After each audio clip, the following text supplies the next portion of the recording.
नमस्कार मित्रांनो, मी श्रीधर साळुंके. ह्या व्हिडिओमध्ये मी तुम्हाला सांगणार आहे की RTIद्वारे CE एक्झामची सर्टिफाईड कॉपीज फक्त 10 रुपयामध्ये कसे मागवायच्या. तर मग चला सुरू करूया. RTIद्वारे सर्टिफाईड कॉपीज मागवण्यासाठी तुम्हाला RTI वेबसाईटवर येणे गरजेचे आहे. गुगलवर RTI वेबसाईट सर्च केला तर तुम्हाला पहिली वेबसाईट दिसेल, ज्याचं नाव आहे rtionline.gov.in.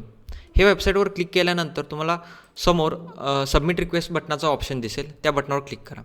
ही वेबसाईट थोडीशी स्लो आहे, ह्यावर भरपूर ट्रॅफिक आहे, त्यामुळे ही वेबसाईट ह्या वेबसाईटवर रिक्वेस्ट सेंड करताना सकाळी किंवा रात्रीची वेळ निवडा.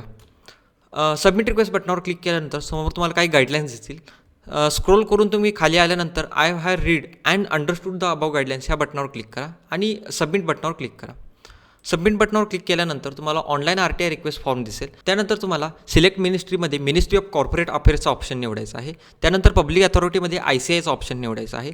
त्यानंतर तुम्हाला खाली पर्सनल डिटेल्स दिसतील, तिथे तुम्ही तुमचे पर्सनल डिटेल्स घालू शकता, जसे की email ID, mobile number, name, gender, address, pincode, country, state, status, education status, phone number. तुमचा इथे ईमेल ID आणि फोन नंबर व्यवस्थित घालणं गरजेचं आहे, कारण हे दोनच गोष्टीवरनं तुम्हाला ही रिक्वेस्टचे जे स्टेटस आहे तो तुम्हाला चेक करता येणार आहे. त्यानंतर तुम्हाला सिटिझनशिपचा ऑप्शन मिळेल, तिथे इंडियन करा. त्यानंतर खाली आणखीन एक ऑप्शन असेल, is the applicant below poverty line. जर तुम्ही बिलो पॉवर्टी लाईन असाल तर येस करा, त्यामध्ये तुम्हाला 10 रुपयेसुद्धा भरणे गरजेचे नाही. जर तुम्ही अबाव पॉवर्टी लाईन असाल तर येस करा. त्यानंतर समोर तुम्हाला टेक्स्ट फॉर RTI रिक्वेस्ट ॲप्लिकेशनचं ऑप्शन दिसत असेल. ह्यामध्ये तुम्हाला एक रिक्वेस्ट लेटर टाईप करायचं आहे, ज्यासाठी मी एक फॉर्मॅट तुम्हाला खाली डिस्क्रिप्शनमध्ये दिलेलं आहे, तिथे जाऊन तुम्ही पाहू शकता. त्या फॉर्मॅटमध्ये तुम्ही तुमची माहिती भरून इथे तुम्ही कॉपी पेस्ट करू शकता. त्यानंतर तुम्हाला सपोर्टिंग डॉक्युमेंटमध्ये ॲडमिट कार्ड अपलोड करायचं आहे. ॲडमिट कार्ड अपलोड करण्यासाठी 2 कंडिशन आहेत.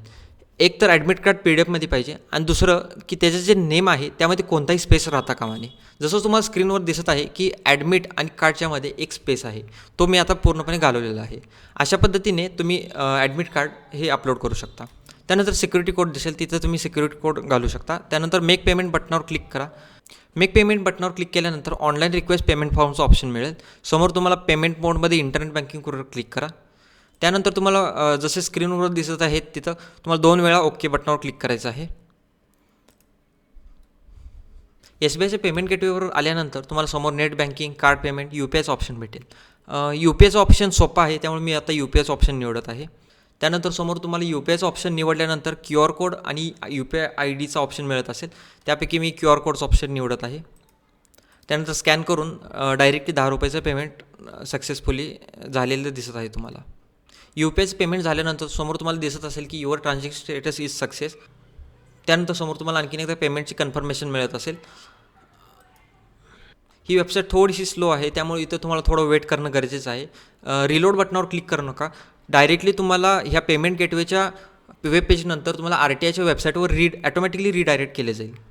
त्यानंतर समोर तुम्हाला युअर RTI रिक्वेस्ट फाईल सक्सेसफुलीचं ऑप्शन मिळत असेल, ज्यामध्ये तुमचं RTI रिक्वेस्ट सक्सेसफुल झालेलं आहे याचं कन्फर्मेशन भेटेल. त्याबरोबरच तुम्हाला मेन महत्त्वाची गोष्ट आहे की रजिस्ट्रेशन नंबर तुमचा जनरेट झाला पाहिजे. जर रजिस्ट्रेशन नंबर जनरेट नाही झाला तर तुमची RTIची रिक्वेस्ट सक्सेसफुली फाईल झालेली नाही असे समजून जा. जर तुमचं समोरचं वेब पेज रिडायरेक्ट सक्सेसफुल झालं नाही तर ह्यासाठी तुमचं रिक्वेस्ट सक्सेसफुल फाईल झाली आहे की नाही हे पाहण्यासाठी आणखीन एक ऑप्शन आहे. त्यासाठी तुम्हाला पुन्हा मेन वेबसाईटवर येणं गरजेचं आहे. मेन वेबसाईटवर आल्यानंतर तुम्हाला व्ह्यू हिस्ट्रीचं ऑप्शन भेटेल. व्ह्यू हिस्ट्रीचं ऑप्शन सिलेक्ट केल्यानंतर समोर तुम्हाला ऑनलाईन RTI स्टेटस फॉर्म मिळेल. त्यामध्ये तुमचा सेम ईमेल ID आणि मोबाईल नंबर घालायचा आहे, जो तुम्ही रजिस्ट्रेशनसाठी वापरला आहे. त्यानंतर ईमेलला एक OTP सेंड केला जाईल व्हेरिफिकेशनसाठी. OTP एंटर केल्यानंतर सबमिट बटनावर क्लिक केल्यानंतर समोर तुम्हाला दिसत असेल की रिक्वेस्टमध्ये पेंडिंगमध्ये 1 दिसत आहे. ह्याचा अर्थ असा आहे की हे जे मी रजिस्ट्रेशन केलं आहे ते सक्सेसफुली झालेलं आहे. जर तुमची पेंडिंगमध्ये 0 दिसत असेल तर ह्याचा अर्थ असा समजू जा की तुम्ही RTIची जी रिक्वेस्ट आहे ती सक्सेसफुली फाईल झालेली नाही. त्यामुळे तुम्ही आणखीन काही वेळानंतर RTI रिक्वेस्ट फाईल करण्याचं ट्राय करा. RTI फाईल रिक्वेस्ट केल्यानंतर तुम्हाला 15 ते 30 दिवसामध्ये ICAIकडून एक मेल येईल, ज्यामध्ये तुम्हाला scanner copies of answer books under information act 2005चा सब्जेक्ट दिसेल. त्याप्रमाणे तुम्हाला काही 4 ते 5 लिंक्स मिळतील, जसे तुम्ही रिक्वेस्ट केली आहे. तर अशा प्रकारे तुम्हाला RTIद्वारे CA एक्झामची सर्टिफाईड कॉपीज फक्त 10 रुपयामध्ये मागवता येतात. व्हिडिओ आवडला असेल तर लाईक करा, शेअर करा, सबस्क्राईब करा. तर भेटूया पुढील व्हिडिओमध्ये. धन्यवाद.